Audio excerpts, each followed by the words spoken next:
Ese wigeze wumva umugabo washatse abagore 39 bakabyarana abana 94? Yego, uyu mugabo yabayeho koko kandi azwi nk'umugabo wagize umuryango munini ku isi kurusha abandi. Uyu mugabo niwe mugabo umwe rukumbi ugiranwa n'umwami Salomo wanditswe mu nkuru zo muri Bibiliya bivugwa yuko yashatse abagore 1001, ariko haba adatinya kuvuga yuko izi nkuru z'umwami Salomo ari ibihuha cyangwa ari ibyanditswe n'abantu muri iki gitabo cya Bibiliya, kuko ntabwo tubona aho umuryango we bamukomotseho babasha kuduha amakuru yuzuye. Mu gihe uyu mugabo we umuryango we urahari ndetse n'inzu batuyemo nayo irahari. Rero munyemerere turebere hamwe amateka y'uyu mugabo utunze abarenga 160 mu nzu imwe, turebe imbogamizi n'ingorane bahura nazo mu buzima bwa buri munsi, turebe n'ikiza kandi cyo gutunga uyu muryango.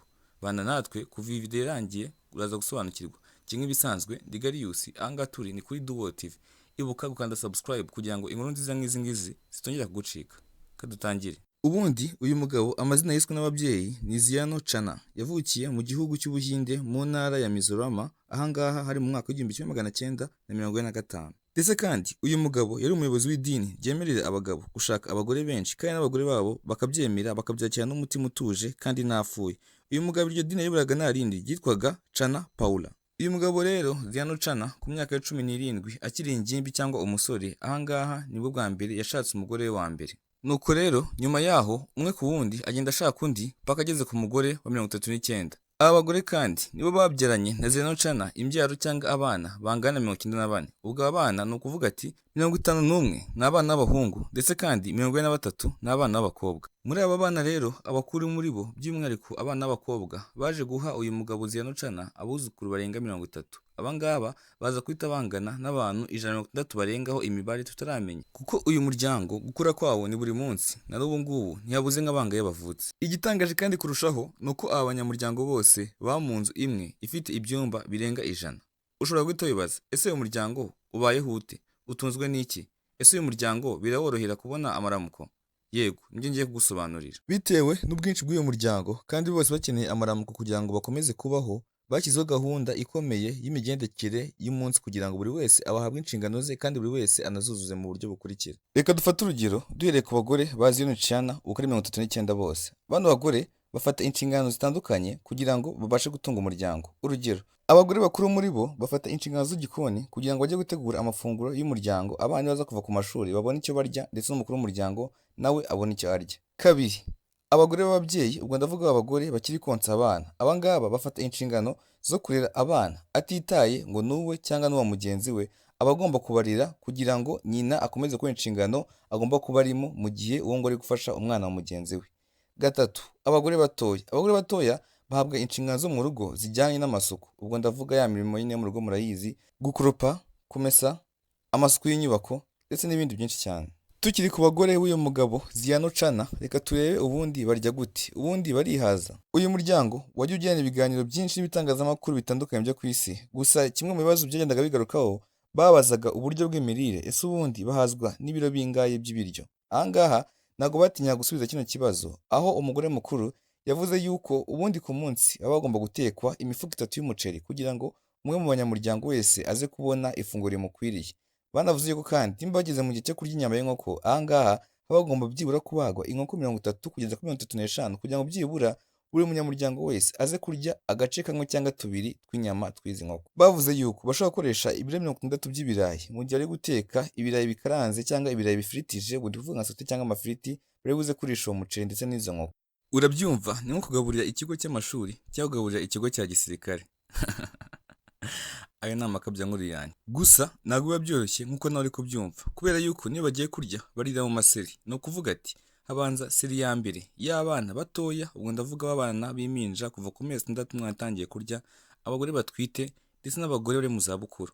Kabiri, hagakurikiraho abasore, ingimbi n'abangavu nabo bagafata amafunguro. Gatatu, hakurikiragaho abagabo bakuru ndetse na wa mugabo ari we papa wabo Ziano Chana. Noneho reka twikomereze ku nshingano zihabwa abagabo bo muri uyu muryango. Ni ukuvuga ati ukigera imyaka 21 utujya gushaka akazi byihuse hasi no hejuru, kandi biba bigomba kurangira ari uko aka kazi ukabonye. Ntabwo ugomba gucika intege ngo uvuge ngo akazi karabuze mu gihe utarakabona. Ugomba ugashaka ukazirwa mu rugo ari uko akazi kabonetse, kandi nabwo umva ntabwo biba byoroshye kwiga mu rugo ufite akazi. Ariko ibi nta kindi ni ukugira ngo ayo winjije cyangwa amafaranga yawe aze gufasha umuryango wawe, barumuna bawe ndetse n'ababyeyi bawe, kuko ahangaha buri mwana atozwa yuko mama wundi ari mama we kugira ngo babane mu mahoro ndetse n'indangagaciro z'ubwuzuzanye. Bitewe rero n'ubwinshi bw'uyu muryango, uyu muryango bahisemo ko abana babo bose bajya biga ku kigo kimwe kuva mu wa mbere kugeza muri segonderi, wenda kaminuza cyangwa college, bakajya gushaka ibindi bigo bigaho mu gihe babonye buruse cyangwa leta ziri kubishyurira. Ni ukuvuga ati imfura y'uyu muryango ya mbere ishuri yizemo nibwo bucura bw'umwuzukuru ari kwigamo ubu ngubu kano kanya.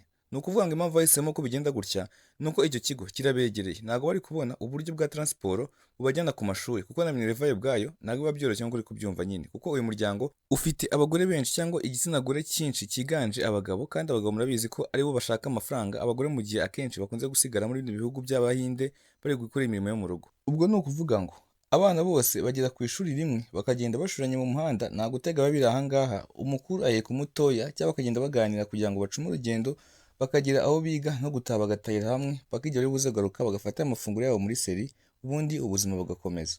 Iyi nkuru y'uyu muryango yabaye ikimenya bose, cyane ko abantu benshi kuva mu bice bitandukanye byo ku isi batangiye kujya bagana uyu muryango kugira ngo bawigireho kandi barebe nimba koko ibyo bumva n'ibyo babona ku mashusho ari byo bihari cyangwa atari amakabyankuru ngo bagende bakore script baze bayikine bagamije kutubeshya yuko ari famiye nini. Si ibyo gusa kandi n'ibitangazamakuru bikomakomeye byagiye bibasura kugira ngo bitangarize isi umuryango munini ku isi kurusha abandi bantu babayeho. Gusa ntabwo byarangiriye aho ngaho. Mu mwaka w'ibihumbi 2021 ubwo n'ejo bundi hashize imyaka 5, uyu muryango wahuye n'inkuru y'agahinda y'incamugongo kuko umukuru wabo cyangwa uyu mugabo Ziona Chana yaje kwitaba Imana. Urumva kari agahinda gakomeye ku muryango ndetse na rya dini rya Chana Paula yari ayoboye. Abantu benshi, inshuti z'uyu muryango ndetse n'abafana babo byarababaje kumva iyo nkuru itengushya imitima yabo yuko uyu mugabo amaze kwitaba Imana, kandi hari benshi cyangwa abanyamuryango yaragiriye umumaro yaratunze.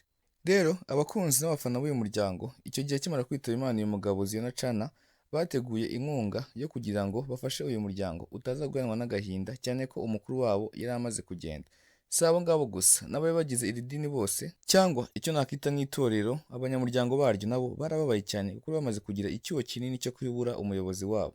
Gusa mu rwego kugira ngo uyu muryango utaza gushegeshwa n'agahinda ukaba watatana cyangwa icyo twakwita nko kwangara, bahise bakora inama y'igitaraganya, abagore bakuru bahura n'abayobozi bakuru bo muri iri dini rya Chana Paula uyu mugabo Ziona Chana yasanzwe ayobora, kugira ngo bakore inama barebeye hamwe uwasimbura uyu mugabo babashe gukuraho iki cyuho bari bamaze kugira nk'umuryango. Yego ntabwo kari akazi koroshye kuko hagombaga kureba umwe mu bahungu be uko ari 51 wagombaga kumusimbura kandi ushoboye. Ibi ngibi byafashe mu gihe kingana nk'ukwezi bakiri kwiga ku bamusimbura. Gusa ntabwo byatinze, umuhungu we mukuru w'imfura niwe wegukanye uyu mwanya wo kumusimbura, ari we Lemruwata Chana. Byihuse uyu Lemruwata Chana yahise afata inshingano za se vuba vuba, akomeza gushyigikira umuryango no kuba bugufi kugira ngo batazakomeza kwita ku cyabaye ku muryango, ahubwo baharanire ibyo se yari yaragezeho kandi bakomeze kwagura umuryango, kuko iyi ngiyi ryari rimwe mu nshingiro ry'ihame uyu muryango w'Abacana wihariyeho. Abantu benshi rero bagiye bibaza ese ni gute uyu muryango wabashije kubaho iyi myaka itari mikeya, cyane yuko abana b'uyu mugabo bageze aho babyara abuzukuru urumva n'imyaka irenga 20-30. Ni gute uyu muryango waje kuzuzanya ukabana mu mahoro, cyane yuko n'abagore babiri kubashyira mu rugo rumwe biba bidashobotse. Uyu mugabo rero mu bibazo yagiye abazwa n'ibitangazamakuru bitandukanye, yagiye avuga yuko uyu muryango cyatumye ushyigikirana ugakomeza kubana mu mahoro ari uko buri wese amenya inshingano ze kandi bagakurikiza amategeko uyu mugabo mukuru Ziona Chana yari yarashyizeho. Ikindi kandi uyu mugabo Ziona Chana yavuze yuko buri munyamuryango we afite inshingano zikomeye zituma aziwugiraho, bigatuma atakivanga mu mirimo y'undi, aribyo biza gukurura ya makimbirane aba mu miryango. Kandi ikindi bose bari abanyamuryango we n'ubundi mu idini, kandi idini rye murabizi ko twavuze yuko ryashyigikiraga umugabo ushaka abagore benshi. Urumva kwemera kuba umugore w'uyu mugabo wabanzaga kwemera kujya muri iri dini. Urumva ukigeramo wahitaga wemera n'umutima ukunze kandi uhatirijwe gukunda umugabo wawe ndetse n'abagore be utitaye ngo ni bande, n'abana be utitaye ngo ni aba runaka. Iyi ngiyi akaba ariyo mpamvu bakomeje kubana mu mahoro bakagera aha ngaha magingo aya ngaya ukiri umuryango munini ku isi. Yego ndabizi biragutunguye. Ese wowe udukurikire tubwire uyu muryango utekerezaho iki? Ese uyu muryango wa Ziona Chana ukuyemo irihe somo? Ese birakwiye yuko umugabo yatunga umugore urenze umwe? Tubwire nawe, tanga igitekerezo cyawe muri komenti utubwire uko ubyumva. Njye nk'ibisanzwe Tigarius anga ni kuri Duo TV, ibuka gukanda subscribe, like, share na comment kugira ngo ukomeze umunyamuryango wacu wa Duo TV. Dusubire mu nkuru nziza kandi zikoranye ubuhanga. Njye Tigarius, ciao.